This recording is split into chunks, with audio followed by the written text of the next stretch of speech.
ഭക്ഷണം കഴിക്കുന്ന സമയത്ത് മക്കൾക്ക് ബിസ്മി ചൊല്ലാൻ പഠിപ്പിക്കണം. അത് ശൈത്വാനിൽ നിന്ന് രക്ഷപ്പെടാനുള്ള ദിക്റാണ്. വീട്ടിൽ ആയത്തുൽ കുർസി അഥവാ സൂറത്തുൽ ബഖറയുടെ അവസാന ഭാഗങ്ങൾ ഓതുന്നത് പതിവാക്കണം. അതുകൊണ്ടാണ് ഹദ്ദാദ് റാത്തീബ് ചൊല്ലണമെന്ന് വെറുതെ പറഞ്ഞതല്ല. അൽ ബഖറ സൂറത്ത് പിശാചിൽ നിന്ന് കാവലാണ്. അബൂ ഹുറൈറ റളിയല്ലാഹു അൻഹുവിന് പിശാച് തന്നെ പഠിപ്പിച്ചു കൊടുത്തതാണ്. ആയത്തുൽ കുർസി വർദ്ധിപ്പിച്ചാൽ എന്റെ ശല്യമുണ്ടാവില്ല. അതുകൊണ്ട് വീട്ടിൽ ആയത്തുൽ കുർസി ഓതണം. ഭക്ഷണം കഴിക്കുമ്പോൾ ബിസ്മി ചൊല്ലുന്ന മക്കളാവണം. എല്ലാവരും ബിസ്മി ചൊല്ലണം. ബാത്റൂം ശ്രദ്ധിക്കണം, വീടിന്റെ വാതില് ശ്രദ്ധിക്കണം. അതുപോലെ സുബ്ഹിന്റെ ശേഷമുള്ള ഉറക്കം ശ്രദ്ധിക്കണം. സുബ്ഹി നിസ്കരിച്ചിട്ട് ഉറങ്ങുന്നതും പ്രശ്നമാണ്.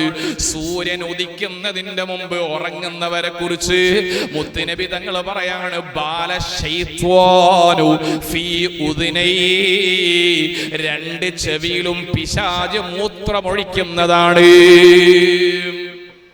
നാളെ രാവിലെ സുബീസ്കരിച്ച് കടന്നുറങ്ങിയിട്ട് ഉസ്താദ് വെറുതെ പറഞ്ഞതാ, ഞാൻ തൊട്ടോക്കി മൂത്രമൊന്നും കാണുന്നില്ല എന്ന് ചോദിച്ചു വരണ്ട. ഇമാമിങ്ങൾ അതൊക്കെ വിശദീകരിച്ചിട്ടുണ്ട്. ആ പറഞ്ഞതിന്റെ അർത്ഥം പൈശാചിക ദുസ്വഭാവങ്ങളാ മനുഷ്യനുണ്ടാവും.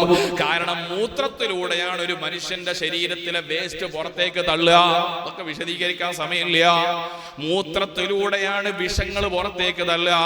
പിശാച് മൂത്രമൊഴിക്കുന്നു പറഞ്ഞാല് സുബ്ഹിന്റെ ശേഷം ഉറങ്ങുന്ന മനുഷ്യന്റെ ജീവിതത്തിൽ പൈശാചിക ദുസ്വഭാവങ്ങൾ വർദ്ധിച്ചു വരുന്നതാണ്.